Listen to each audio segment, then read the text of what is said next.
At some point, every author on their author journey is going to ask themselves the question, how do I write a book? Usually this question comes at the beginning of your journey, and it can be a really simple question, or you can get lost down the rabbit hole of beat sheets and craft books and advice on the internet that everyone seems to have a little bit of piece of that you just absolutely positively must follow. But it doesn't have to be that complicated, and today I'm here to break it down back to the basics for you. So let's get into it. Hey you guys, what's up? If you've never seen me before, my name is Chelsea and I write books about Black girls who aren't all that nice. And today we are going to be talking about structure, particularly the 3-act structure, 4-act structure, and 7-act structures, because if you can understand the foundational building blocks of a story, then you can change it, tweak it, do whatever it is that you need to do to it to make it work for you. And I get that everyone is not a planner. I understand that. I get it. I respect it. I too am not a plotter, and I struggle with it. I made a video talking about how I created a story Bible for the first time. So understand that I am with you in this camp. However, there is benefit to understanding the structures that go into making a story work. So let's go ahead and break this down, starting with the 3-act structure. The 3-act structure is the basis for basically every other story structure that you will ever come in contact with. This is your basic beginning, middle, and end. Act 1, Act 2, and Act 3. And Act 1 is where you have your setup and your introduction. Act 2 is where everything happens. This is the middle of your story, the meat of it. And Act 3 is where you have your resolution and the conclusion. Most people are familiar with this by the time they decide that they want to be an author.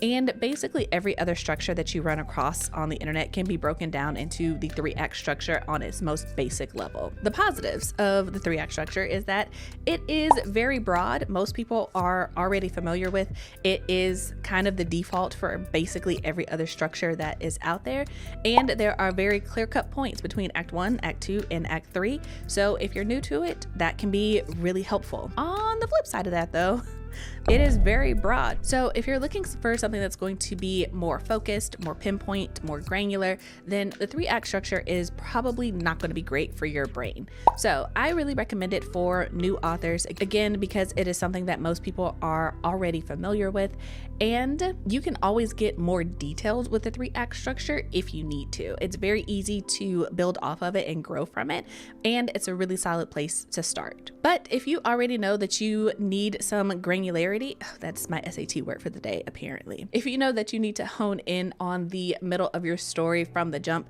then that brings us to the 4-act structure, which is probably more your speed. And the 4-act structure is basically the 3-act structure, just broken down into 2 parts.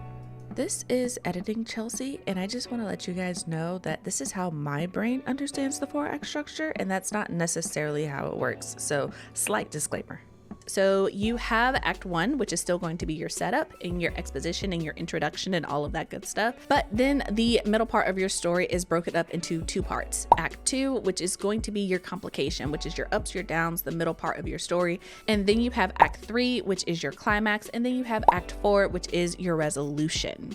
The beautiful thing about the 4-act story is that it gives you a longer middle section to work with, and it lets you really hone in on all the rises and falls in your story, and lets you get really detailed with the middle part of your story. So if you have a sagging middle, then the 4-act structure might be more your speed, so you can really focus in and hone in on where your ups and your downs need to be to keep the reader engaged. However, flip side of that, because with every pro there comes a con, and the con for this one is that it's better suited for a more complex story where there are multiple ups and downs throughout the story. So it could be a little bit more challenging if you are writing a shorter story, or if you're writing within particular genres that don't really have a whole lot of ups and downs within them. I personally would recommend the 4-act structure for any pantsers who are looking to hone in on the details in the middle of their story and want to focus on the big plot points without getting too lost in the details, and don't want their planning stage to be too overwhelming. Which brings us to our last structure, which is the 7-act structure, which is the most detailed of the structures, as you can probably imagine. The acts within the 7-act structure in order are your exposition, your trigger, your midpoint, your crisis, your climax, your resolution, and your conclusion. So the great thing about the 7-act structure is it lets you break down your story and really hone in on the parts that comprise of it, so you can look at the pieces as they make up the whole.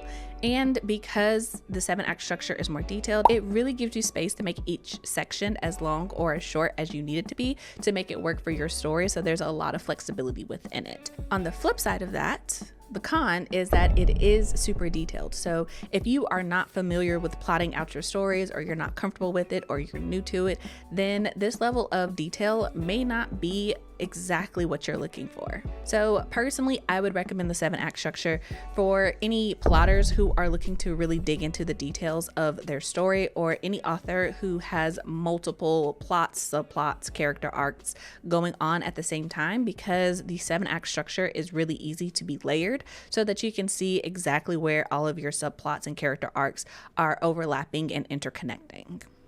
All that being said, I personally prefer the 3-act structure, specifically the 9-block method, and I use a modified version of that to plan out Project Necromancer, and that's been working pretty well for me. So if you're interested in how I am using this structure, then I will leave a link in the description box below to my Notion page where I have set it up, and you can see if it works for you.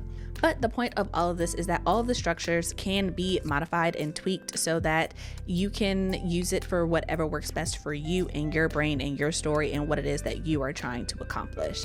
Nothing is set in stone. All of these are flexible. So if you like the 4-act structure, but there are elements from the 7-act structure that you're like, oh, I want to throw this in there too, go for it. There are no rules saying that you can't. Personally, I feel like if you can understand the basics of the structures, then you can understand any story and how it comes together.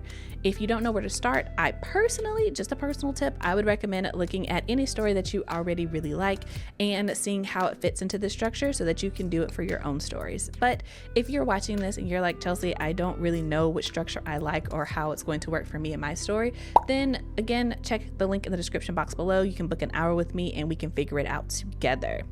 But that being said, let me know which structure you guys like in the comments below. And if you want more content from me, then check out this video where I talk about creating the story Bible that I'm using for Project Necromancer. And if you haven't already, please go ahead and make sure you like the video, share it with someone that you think may enjoy it, and subscribe to the channel so that you don't miss when I come out with my next video where I talk about pacing your story appropriately to keep your reader locked in. That being said, you guys, thanks so much for watching, and until next time, I hope your days are lovely and your books are interesting. Bye, guys.